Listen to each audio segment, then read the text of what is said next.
Déjà qu'à la base, sincèrement, je n'avais même pas encore 20% de la formation. Wow. Mais j'ai dit je peux. Et c'est à travers cette application-là, ou alors ce site-là, parce que c'était juste des interfaces à créer. Voilà. C'est à travers ça que j'ai approfondi encore cette compétence-là. Wow. Donc, du coup, lorsque j'avais fini, c'était pas beau, vraiment. Pour dire très sincèrement, quand moi je me regarde encore, maintenant, c'était pas beau. Mais pour le courage que j'avais eu, pour la force que j'avais eu de faire cela, il a décidé de m'offrir une machine pour continuer à faire mes études. Wow. Wow. Au départ, comme j'ai dit, c'est l'ensemble de nos compétences qui nous ont permis de se rassembler. Voilà. Donc, si on regarde bien les départements sont subdivisés en compétences. Oui, en fonction de voilà. ceux qui ont les compétences, vous formez un département. Exactement. Et puis, il faut une certaine base. Voilà. Mais pas tellement. La seule base dont tu as besoin, c'est ton cerveau. Ça, c'est la plus grande base en informatique. Si tu as ton cerveau et que tu travailles normalement, je suis sûr que tu peux t'en sortir. Parce que, à la base, nous tous, tout informaticien qui a une grande machine aujourd'hui n'a pas commencé avec cette grande machine. Avec une petite machine. Ouais. Une machine, par exemple, tu débranches, ça s'éteint. Et tu perds tout ton travail. Ouais. Donc, c'est toujours comme ça. Salut. J'espère que vous allez tous bien. Avant de commencer, abonnez-vous. Abonnez-vous parce que l'algorithme YouTube me fait comprendre que 60% d'entre vous qui regardez mes vidéos ne sont pas abonnés. Abonnez-vous, permettez à la chaîne de grandir, ne faites pas ça, abonnez-vous. Donc, dans cette vidéo, on va aller à la rencontre d'un entrepreneur hyper passionné d'informatique. C'est quelqu'un qui mange informatique, qui dort informatique, qui boit informatique, qui tout informatique. Donc, clairement, c'est quelqu'un de très passionnant. Voilà, je suis habillé aux couleurs de son entreprise aujourd'hui qui s'appelle Ticosoft. J'espère que vous pouvez voir là, le logo. Il s'appelle Ticosoft. Il est un petit big up à toi, Mathieu. Donc, vous allez voir dans cette interview quelqu'un de très passionné, comme je l'ai dit précédemment, qui a commencé au départ vraiment très petit, comme il le dit, avec un petit laptop et les connaissances de base qu'il avait pour se lancer, pour commencer à offrir ses services en freelance. Et aujourd'hui, avec ses camarades, ils ont mis sur pied l'entreprise qui s'appelle Ticosoft, qui offre des services en informatique. Alors, c'est une interview qui est très passionnante parce que réellement, ça prouve qu'on n'a pas besoin d'être parfait au début. Ça prouve qu'on n'a pas besoin de commencer avec tout le matériel adéquat, avec tout ce qu'il faut. Tout ce qu'il faut au début, c'est la motivation, des compétences de base et vouloir réellement réussir dans ce qu'on fait. Parce qu'aujourd'hui, ils sont déjà à un niveau quand même avancé dans leur entreprise et voilà, leurs services sont connus de par leurs clients qui attestent de la qualité des services qu'ils offrent. Donc, restez scotchés, on se retrouve après le jingle et regardez la vidéo jusqu'à la fin, partagez surtout, likez, permettez à la chaîne de grandir, permettez à d'autres personnes de découvrir cette chaîne. Parce que voilà, sur cette chaîne, clairement, on partage avec vous les interviews, les expériences d'entrepreneurs et pour permettre d'inspirer d'autres personnes, pour permettre à d'autres personnes de se lancer clairement. Donc, on se retrouve après le jingle. Stay tuned.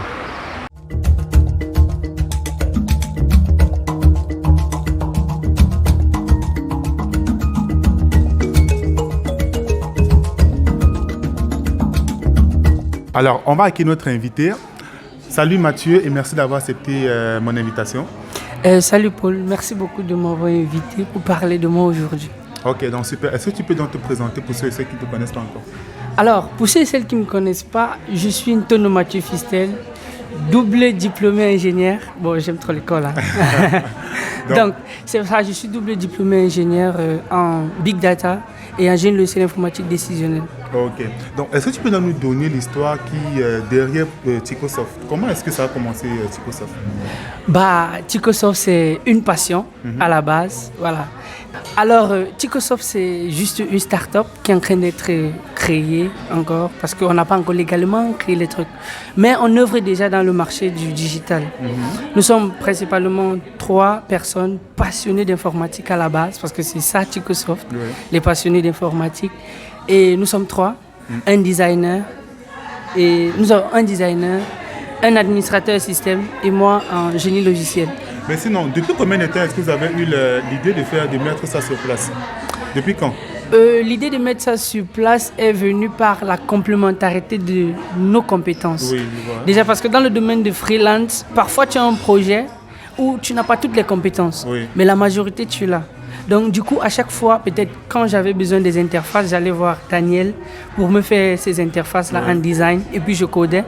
Parfois, quand j'avais fini de coder, il fallait administrer peut-être tout le système, mettre en ligne et tout. J'allais voir Francis.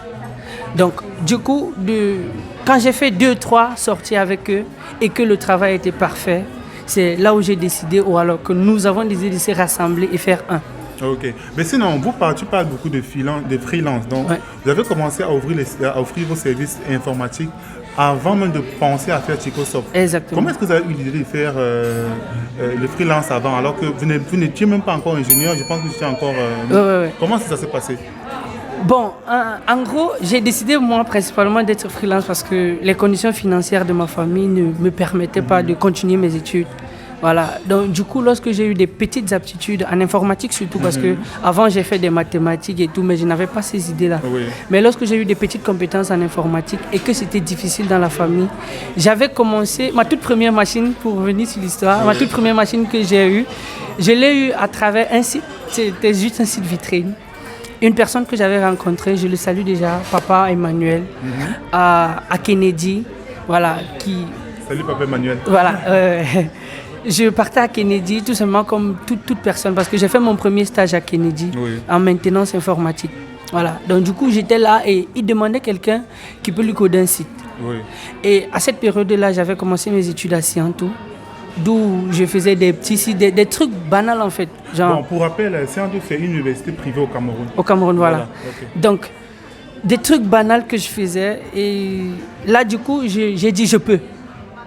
Déjà qu'à la base, sincèrement, je n'avais même pas encore 20% de la formation. Wow. Mais j'ai dit je peux.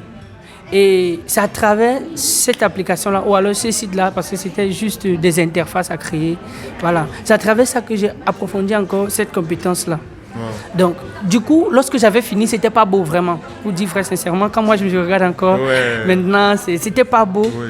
Mais pour le courage que j'avais eu, pour la force que j'avais eu de faire cela, il a décidé de m'offrir une machine pour continuer à faire mes études. Wow. Ouais. Wow.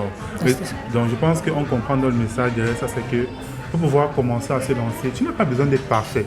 Parce qu'au final, c'est la volonté de le faire. Une fois que tu as commencé, tu vas t'améliorer au fur et à mesure. Donc, aujourd'hui, quels sont les services que vous offrez dans votre entreprise Chicosoft? Bon, les services qu'on offre à Chicosoft actuellement, on a les services en développement, pour moi. On a les services en administration système. Bon, en gros, Chicosoft est subdivisé en 3 départements, 3 gros départements. On a le département design, on a le département des tech. Les tech, c'est le développement, c'est la maintenance, voilà. Donc tout ce qui est tech, high-tech en fait. Oui. Voilà. Et on a aussi l'autre département, le marketing. Bon, après, je veux bien savoir, comment est-ce que vous avez eu l'idée de diversifier déjà? Est-ce qu'au départ, vous avez déjà cette diversité de services à offrir? Au départ, comme j'ai dit, c'est l'ensemble de nos compétences qui nous ont permis de se rassembler. Voilà. Donc, si on regarde bien les départements sont subdivisés en compétences. Oui, donc en fonction de Voilà. ceux qui ont les compétences, vous formez un département. Exactement. Et puis, vous êtes mis ensemble donc, pour mettre sur pied. Pour mettre sur pied Chicosoft. Bon, et donc, Chicosoft, maintenant, en termes de formation, en termes de services que vous avez déjà offert à votre public, à votre clientèle, combien de genre, votre portefeuille client aussi, c'est, voilà, vous pouvez donner une balance, un chiffre Notre portefeuille client aujourd'hui se porte sur 4 principaux personnes. Oui. Voilà. Et il y a des personnes qui nous ont fait confiance sur leur site, qu'on continue à... Déjà, on avait développé, on continue à faire la maintenance. Oui. Et il y a aussi, récemment, on a eu beaucoup... Bon, je vais dire 4 gros, hein, parce qu'après, on a les petits clients, genre, je veux juste le logo, je veux juste l'afficheur. Voilà, donc c'est un peu ça. Donc, les 4 gros clients qu'on a, c'est principalement des personnes qui ont demandé des services en marketing digital, 2. Et une autre personne, c'est le site. Et l'autre, c'est clairement la maintenance.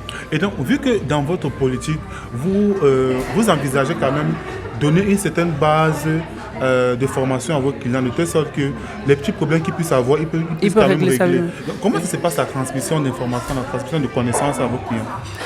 Voilà, déjà comme j'ai dit, nous sommes des passionnés d'informatique. Oui. Voilà, donc du coup, quand tu viens chez moi pour faire par exemple le nettoyage de ton PC et les trucs, genre mon PC est lent, mon PC ne fait pas ceci, mon PC a tel problème. Déjà après t'avoir donné ces services, parce que la première fois forcément c'est payant. Voilà, donc après t'avoir donné ces services, je te donne les aptitudes de ne pas venir tout le temps vers moi. Déjà parce que nous sommes surchargés. Ok, donc vous donnez cette compétence pour des services assez basique. Voilà. Parce que j'allais la demander, mais attendez un peu. Si vous formez à chaque fois vos clients, ça va faire en sorte que l'entreprise ne va plus tourner parce qu'en réalité, vous avez besoin des clients pour tourner. Donc, si vous les formez, ils ne vont plus revenir. Ils ne vont plus revenir. Donc, vous donnez des services basiques, en fait, dans la maintenance et l'informatique, nettoyer l'ordinateur. Voilà. Ok. Là, ça se comprend mieux.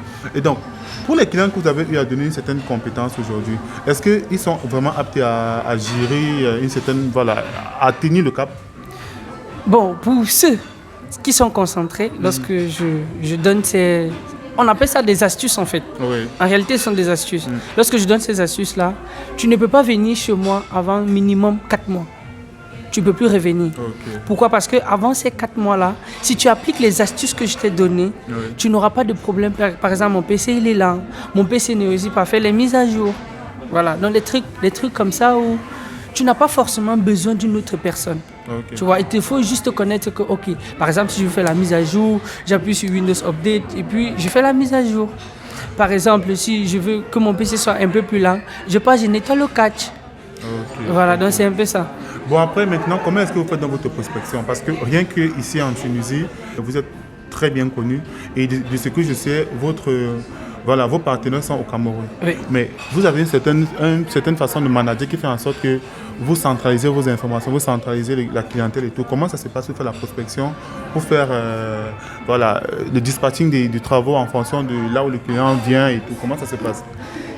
Déjà, lorsqu'un client vient du Cameroun, c'est principalement ceux du Cameroun qui s'occupent de lui. Voilà, déjà, sauf si on a besoin de ma compétence. C'est là où j'interviens. Maintenant, les clients qui viennent de la Tunisie, je m'occupe d'eux aussi. Voilà. Maintenant, pour les prospectus, on n'a pas encore dit, on a prospecté, comme toutes les autres entreprises. Généralement, un nouveau client pour nous, c'est un ancien client qui vient avec un nouveau. Voilà, donc peut-être grâce au service qu'on l'a offert, il a vu que c'était bien. Voilà, c'était du bouche à oreille. Oui, il y a Mathieu connaît fait telle chose, Mathieu connaît fait telle chose, Mathieu connaît fait telle chose. Donc c'est comme ça que je suis connu en Tunisie. Et c'est aussi comme ça que Chicosoft est connu au Cameroun.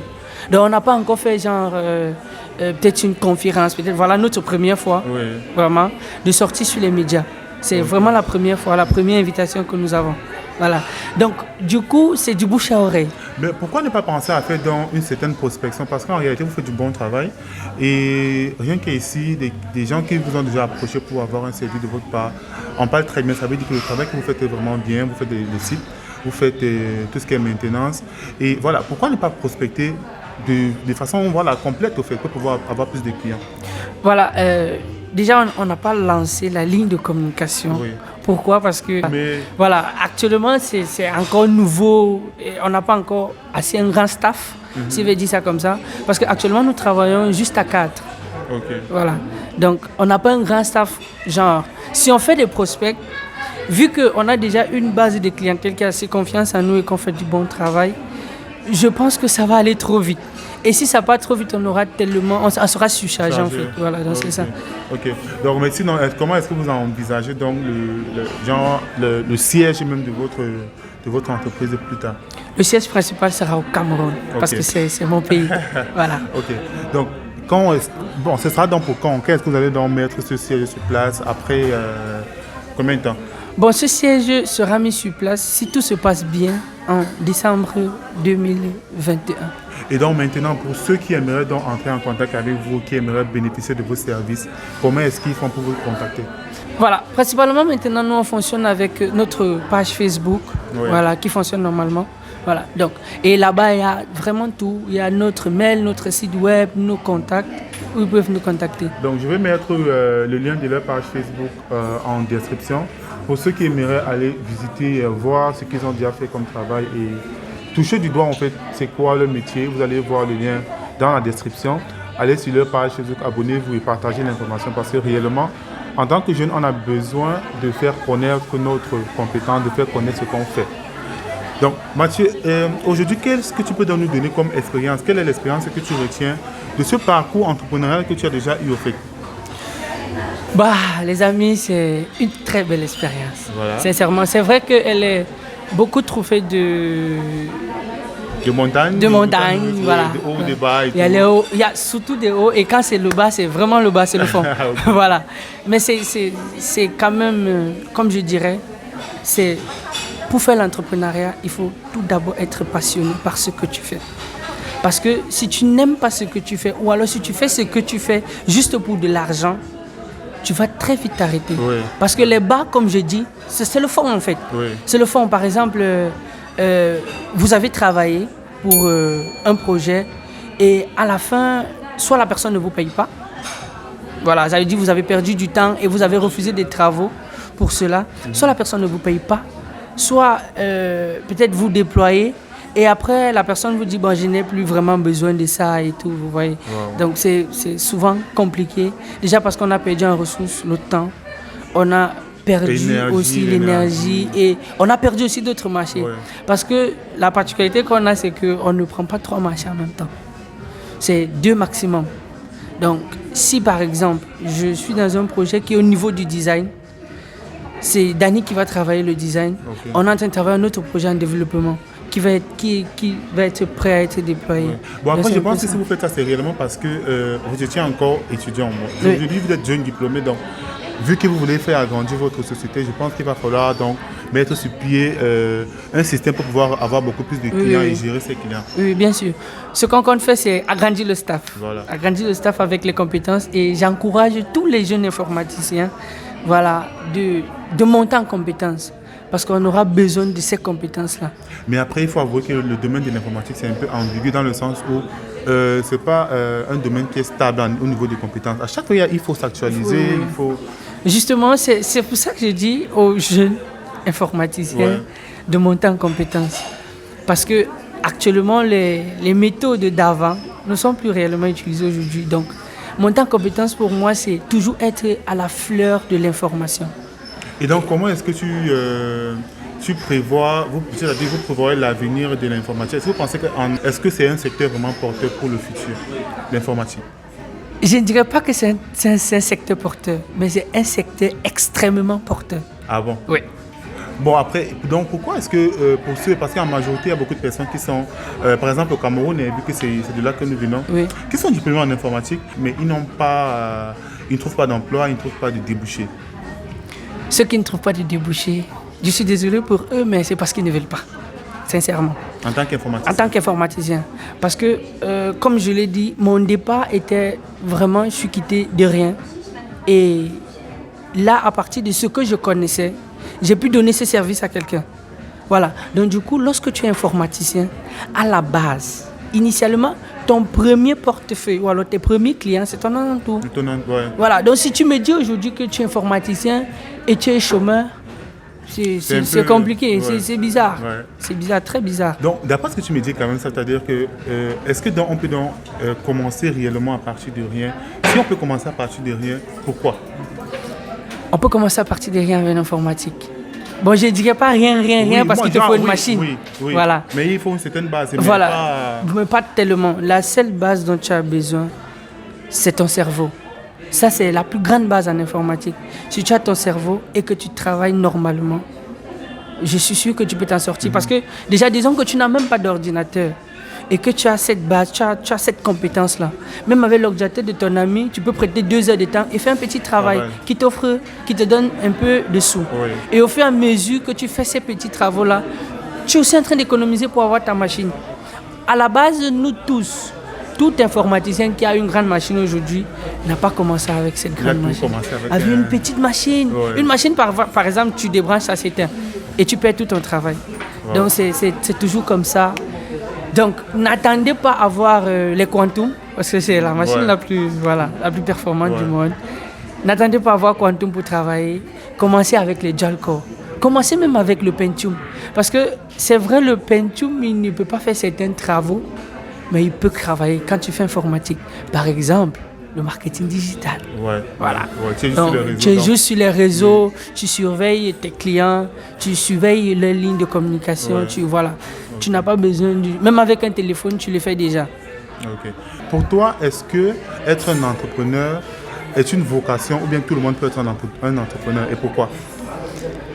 Pour moi, c'est une passion, un entrepreneur. Et pourquoi? C'est une passion. On peut être passionné d'entrepreneuriat et ne pas forcément être un bon entrepreneur. Oui, on peut être passionné d'un domaine Il ne peut être entrepreneur, mais je dirais, si tu connais ce que tu fais, tu connais ta valeur, c'est surtout ça. Si tu connais ta valeur, tu vas plus plonger vers l'entrepreneuriat que le boulot. Voilà. C'est pour ça que je dis une passion, un entrepreneur. Tu es passionné, lance-toi. Il n'y a pas besoin d'attendre, je vais avoir des super partenaires. Ou bien des super compétences. Des super compétences, non. Tu as une passion, tu aimes ce que tu fais, même si à la base tu le fais mal. Si tu aimes ce que tu fais, tu vas encourager ton alentour à aimer ce que tu fais, même si c'est mal. Je vais prendre un tout simple exemple. C'est que les premiers visuels de Daniel, vraiment, c'était pas des visuels. Il connaît cette histoire. Les premiers visuels de Daniel n'étaient pas des visuels. Voilà. Mais tout simplement parce qu'il aimait ce qu'il faisait. À travers ce qu'il faisait, il réussissait à nous convaincre que carrément, c'est ce visuel-là qu'on doit utiliser. Et on a utilisé pas mal de mauvais visuels. Aujourd'hui, lui-même, il s'est chargé de supprimer. Ok, donc, merci encore d'avoir accepté mon invitation. Merci. Est-ce que tu as un mot de fin donc, pour nos téléspectateurs? Le mot de fin pour les téléspectateurs. Chers amis, nous sommes jeunes. On a de l'énergie, on a de la force. Si tu as une compétence, offre-la au public. Et ça fait de toi un entrepreneur. Ok. Donc, si tu as une compétence, offre-la au public.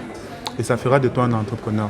Donc, j'espère que ce mot de fin te parle à toi parce que réellement, c'est un mot qui parle beaucoup.